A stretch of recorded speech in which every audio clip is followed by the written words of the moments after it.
각자의 삶의 처지와 환경, 수많은 것들이 있지만 그 육신의 건강으로 주님 앞에 나오지 못한 이들이 있사오니 그들을 기억하여 주시고 그들의 육신에 주님의 권능의 손으로 어루만져 주시고 안수하여 주시므로 육신의 강건함이 회복되게 하시고 더욱더 주님이 주시는 능력 가운데 주어진 삶을 감당해 나갈 수 있도록 은혜를 베풀어 주시옵소서. 닮아가지 않게 도와주시고 하나님이 우리의 소망 되심을 깨닫게 하시고 하나님으로 인해서 소망 가운데 살아가는 삶이 되도록 은혜를 베풀어 주시옵소서. 이 시간 말씀 듣기를 원합니다.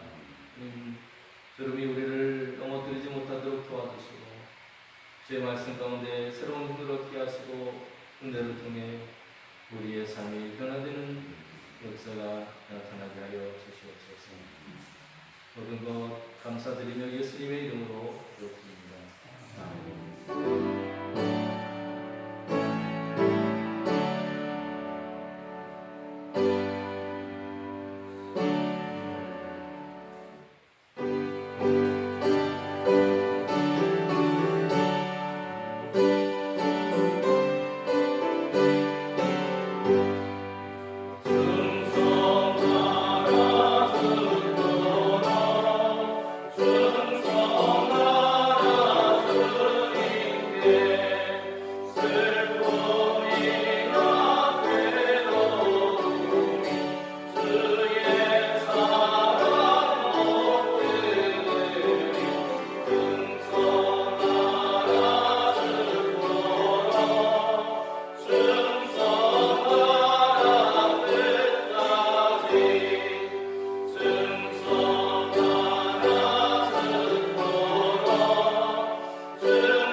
아론과 그의 아들들 곧 아론과 아론의 아들들 나답과 아비후와 엘르아살과 이다마를 그와 함께 내게로 나오게 하여 나를 섬기는 제사장 직분을 행하게 하되 내 형 아론을 위하여 거룩한 옷을 지어 영화롭고 아름답게 할지니 너는 무릇 마음에 지혜 있는 모든 자 곧 내가 지혜로운 영으로 세운 자들에게 말하여 아론의 옷을 지어 그를 거룩하게 하여 내게 제사장 직분을 행하게 하라.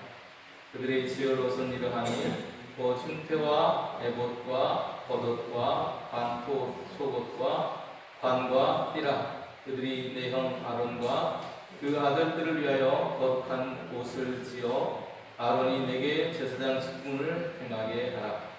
그들이 쓸 것은 금실과 청색, 자색, 홍색 실과 가늘게 꼰 배실이니라. 그들이 금실과 청색, 자색, 홍색 실과 가늘게 꼰 배실로 정교하게 짜서 에봇을 쥐되 그것에 어깨바디 둘을 달아 그 두 끝을 이어지게 하고 에봇 위에 매는 띠는 에봇 짜는 법으로 금실과 청색, 자색, 홍색 실과 가늘게 꼰 배실로 에봇에 정교하게 붙여 짤지며 호마노 2개를 가져다가 그 위에 이스라엘 아들들의 이름을 새기되 그들의 나이대로 6 이름을 한 보석에 나머지 6 이름은 다른 보석에 새기라.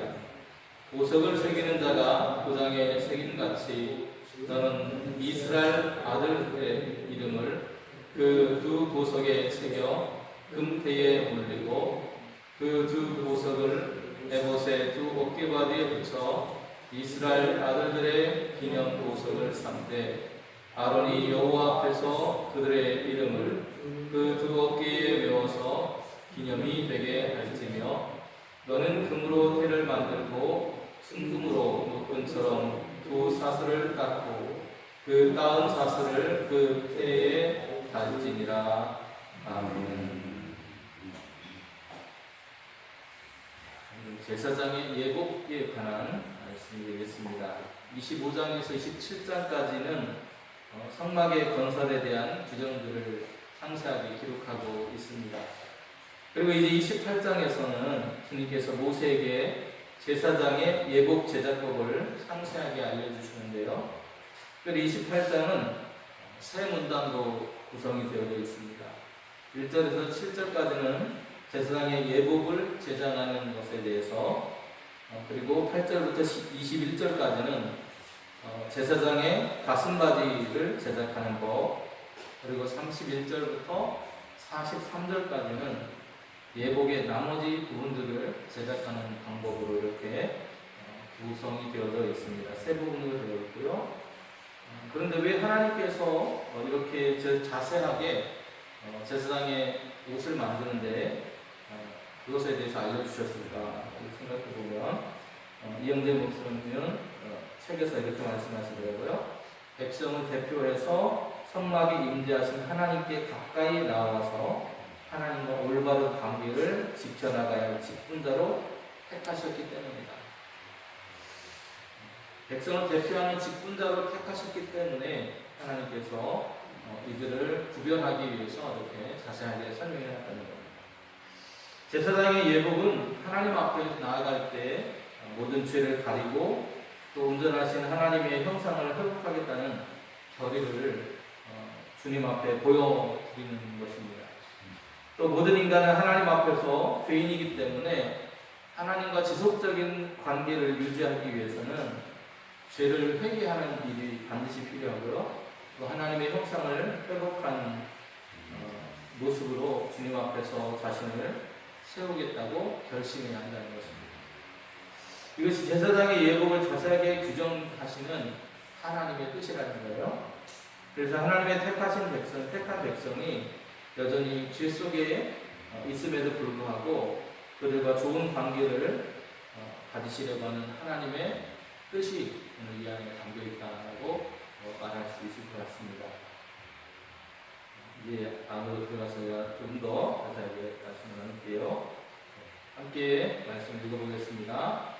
그들이 지을 옷은 이러하니 곧 흉패와 에봇과 겉옷과 감토 속옷과 관과 띠라. 그들이 내 형 아론과 그 아들들을 위하여 거룩한 옷을 지어 아론이 내게 제사장 직분을 행하게 하라. 아멘. 이렇게 아론과 그의 아들들을, 4명의 아들을 하나님께서 제사장, 그리고 특별히 아론은 대제사장으로 이렇게 임명을 하셨다는 거예요. 그래서 사명을 주셨다는 것입니다. 베드로는 이렇게 말해요. 우리에 대해서 우리는 왕같은 제사장이라고 하면서 우리도 제사장이라고 그렇게 표현을 하고 있습니다. 이 제사장이라고 하는 그런 표현을 보면 교회는 교회 안에서 제사장 사명을 감당하는 그런 말이 아니라 우리가 그 세상에 대해서 제사장적인 사명을 가지고 있다. 교회 안에서의 제사장이 아니라 우리가 세상에 대한 제사장. 제사장이라는 말은 다른 말을 해보면 우리가 그들의 모범이 된다는 거예요. 제사장은 어떻게 보면 사람들에게 하나님께 예배하는 법을 그들의 삶을 통해서 보여주는 거예요. 그게 제사장의 가장 큰 의미라고 볼 수 있는데요. 바로 그런 입장에 교회가 서 있다라고 하는 것입니다. 그래서 우리가 그 세상에 대해서 제사장적인 사명을 주셨다고 하는 것을 보여주고 있는 거예요. 그래서 세상에 대한 제사장적인 사명이라고 하는 것은 세상을 하나님께로 인도해야 될 중보자적인 그런 책임, 이런 것들이 있다라고 하는 것을 말하고 있습니다. 그래서 여기 보이시는 게 이제 제사장인데요. 대제사장의 그런 옷입니다. 아론이 입었던 옷이에요. 그래서 이런 것들을 이렇게 이 사람들을 이렇게 구별해 놓으신 것은 중보적인 책임, 하나님과 그들을 연결해주는 연결고리로서의 그런 책임이 우리에게 있다라고 하는 것을 말하고 있습니다. 또 복음적이고 선교적인 사명이 우리에게 있다는 거예요. 교회라고 하는 오늘 교회로서의 우리가 세상에 복음을 전하고 사람들이 주님께로 돌아올 수 있고 하나님께로 돌아오도록 해야 하는 것이 오늘 우리 모두의 사명이라는 것입니다. 목사 개인의 사명도 아니고요, 장로님들 개인의 사명도 아니에요. 물론 개인의 사명도 되겠지만 공동체로서 교회라고 하는 공동체에 주신 사명이 바로 복음을 전하고 선교를 하는 그 사명이 우리에게 주어졌다는 것입니다. 그것을 조금 더 큰 의미로 생각을 해보면 세상을 구원하는 것이고 그들에게 복음을 전파하는 것이 되는 것입니다. 그런 사명을 우리에게 주셨다는 거예요. 우리 또한 제사장이 되어서 세상을 구원하고 복음을 그래서 전파해야 되고 우리 민족뿐만 아니라 세계의 여러 민족에 우리가 선교사를 보내는 이유들도 그런 의미라고 말할 수 있습니다. 그래서 제사장 나라로 삼으시겠다라고 하는 것을 우리가 깨달으면서 복음화를 위해서 사명을 다하는 교회가 되어야 된다는 거예요.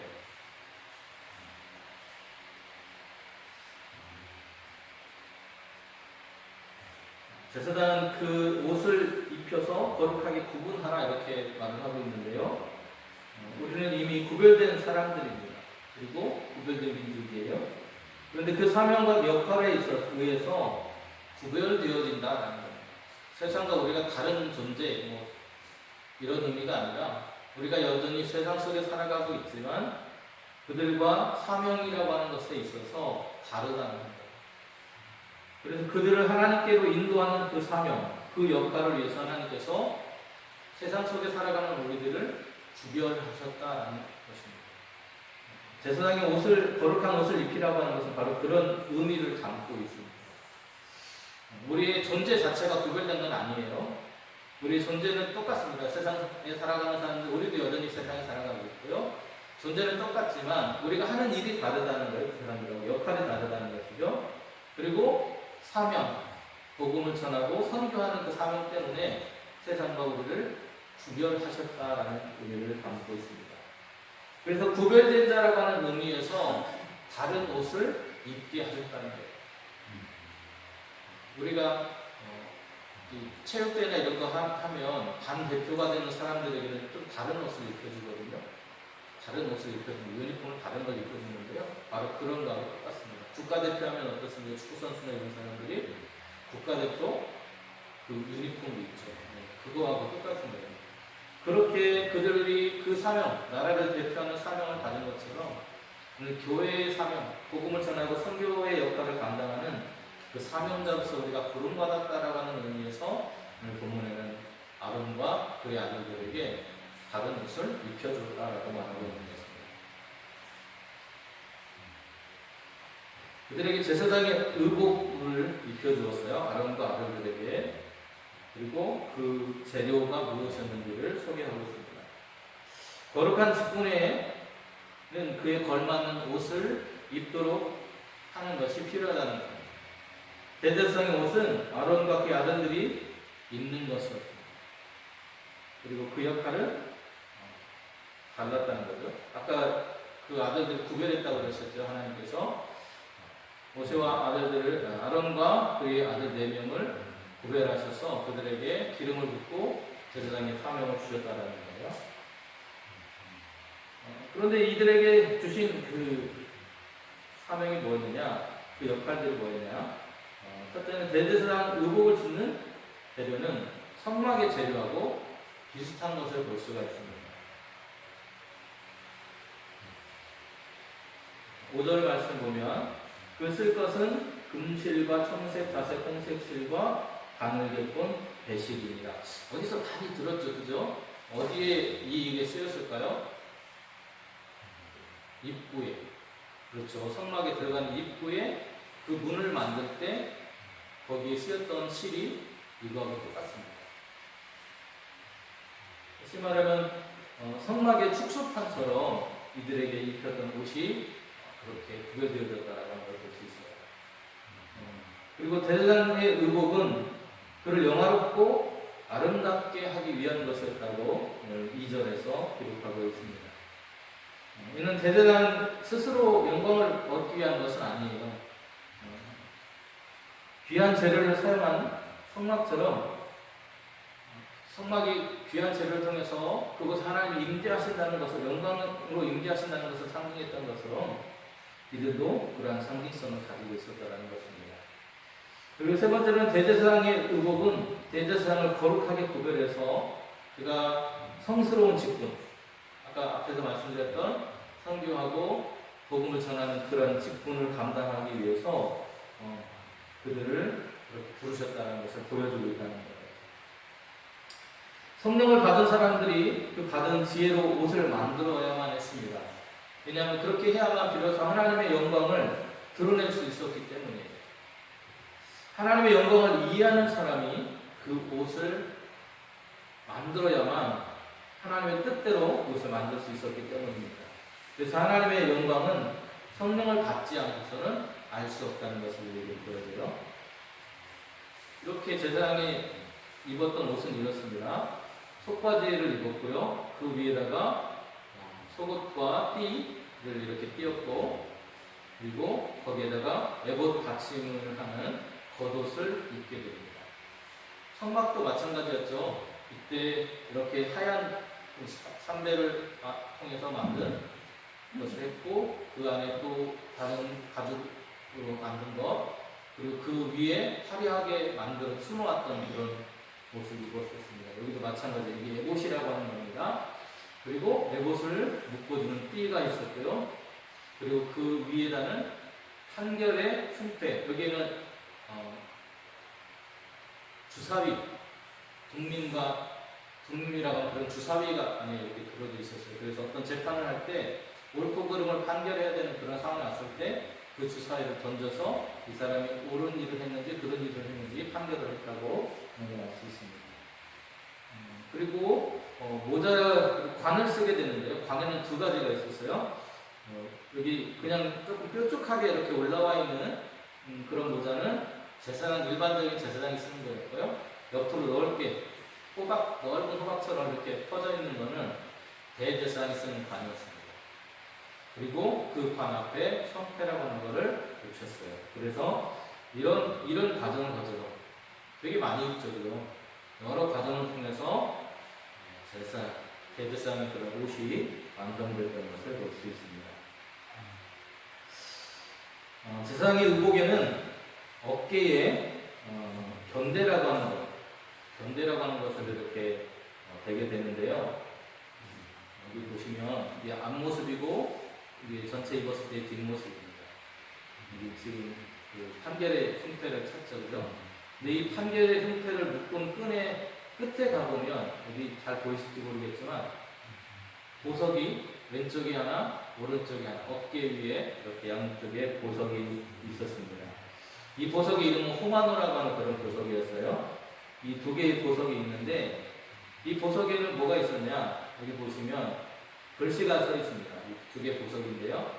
왼쪽과 오른쪽에 이렇게 보석이 쓰여 있는데 거기에는 6지파씩 르벤, 시몬, 레위, 유다, 단, 납달리 이렇게 해서 순서대로 그 다음에 오른쪽에도 갓, 아셀, 이사갈, 스불론, 요셉, 베냐민 해서 양쪽에 12지파의 이름이 새겨져 있는 보석을 이렇게 해놨고요. 그 가에는 이렇게 황금으로 해서 태를 눌러놨습니다. 제사장이 이스라엘의 운명을 짊어지고 있다는 것을 보여주는 거예요. 하나님께서 제사장을 통해서 이스라엘의 운명을 지금 짊어지도록 하셨다. 다시 말하면 제사장의 책임이라고 하는 것이 굉장히 무겁고 막중한 거라고 하는 걸 알 수 있습니다. 우리가 우리에게 주신, 하나님이 주신 그 사명이라고 하는 것이 그냥 별거 아닌 것처럼 그냥 이름만 가지고 있으면 되는 것이 아니라 이처럼 무거운 책임과 사명이 그 안에 담겨 있다고 하는 것을 우리가 알아야 된다는 것을 기억해야 하는 거예요. 이스라엘은 하나님처럼 순수하고 성결하도록 그렇게 부름을 받은 사람들입니다. 그래서 주님께서 애굽에서 노예로 고생하던 이스라엘을 해방하셨고 또 시내산에서 센산으로 그들을 인도하셔서 하나님 나라의 백성으로 삼게 되죠. 그게 지금 20장까지의 그런 이야기들이었습니다. 그리고 이스라엘 자손이 대대로 잊지 않고 기억해야 될 그 사건이라고 해서 계속해서 그들의 역사가 진행될 때 나중에 뒤에 나오는 그런 성경 말씀들 중에도 계속해서 이 이야기들이 반복되고 있는 거예요. 출애굽하고 또 이 시내산 사건이 계속해서 반복됩니다. 그래서 어깨 위에 빛나는 보석으로 표현하고 있는데요. 그래서 이들이 대대로 그 보석처럼 잊지 않게 될 것이라고 하는 이야기를 합니다. 이것을 기념 보석이라고 이렇게 말을 하는데 여기에는 두 가지의 그런 의미를 담고 있어요. 하나는 왕이신 하나님께서 이스라엘 백성들을 여기 새겨져 있는 그 보석처럼 굉장하게 귀하게 여기고 계신다라고 하는 겁니다. 다시 말하면 오늘 저와 여러분도 하나님께서 보석과 같이 귀하게 여기신다라고 하는 거예요. 그래서 우리 스스로를 함부로 해도 안 되고 정말 귀한 존재로서 세상과 구별되어서 살아가야 된다라고 하는 것을 말하고 있습니다. 두 번째는 대제사장으로서의 아론의 중요한 사역 중에 하나가 하나님 앞에서 이스라엘 백성들을 대변해 주는 거예요. 그들을 대신해서 하나님께 백성들의 뜻을 나누고 그들을 위해서 기도하고 했던 그 모습이라는 거예요. 그 대제사장의 그 모습은 신약으로 넘어와서 예수님께서 그리스도로서 오늘 백성들의 죄를 대신하고 그들을 대변하는 대변인으로서 하나님 앞에 서신다라고 하는 그 말씀을 이렇게 미리 보여주는 것이라고 우리가 볼 수 있을 것입니다. 본문을 통해서 제사장으로 우리가 구별되어서 세상을 구원하는 복음 전도자로서의 사명을 받았다는 것을 잊지 않아야 할 것입니다. 사명을 다할 때 구별되는 자로서의 의미와 가치를 우리는 부여받게 될 것이고요. 또 제사장의 의복이라고 하는 것, 그들에게 의복을 입히셨던 이유는 거룩하게 구별해서 그가 성스러운 직분, 하나님의 맡기신 선교와 또 복음을 전하는 굉장히 중요한 직분을 우리에게 주셨다라고 하는 것을 기억하고 그것을 행하라고 말하는 것입니다. 왕이신 하나님께서는 그러한 우리를 보석과 같이 존귀하게 여기시고 오늘 우리를 돌보시고 사랑해 주시는 분이심을 기억하며 살아가는 저와 여러분 되시기를 간절히 소망하겠습니다. 은혜로우신 주님, 오늘 제사장의 옷을 만들라고 하시는 것을 통해서 우리가 세상으로부터 구별되어졌고 또 하나님의 복음과 선교의 사명을 맡은 귀한 사명에 직분자라가는 사실로 깨달았습니다. 또한 그 사명을 감당하는 저희들을 하나님께서 귀하게 여기시고 보석과 같이 존귀하게 여기셔서 우리를 사랑해 주시고 보호하신다는 사실로 깨달았습니다. 오늘 그 모습에 합당한 삶을 살아가는 저희들이 될 수 있도록 인도하여 주시옵소서. 예수님의 이름으로 기도드립니다. 아멘.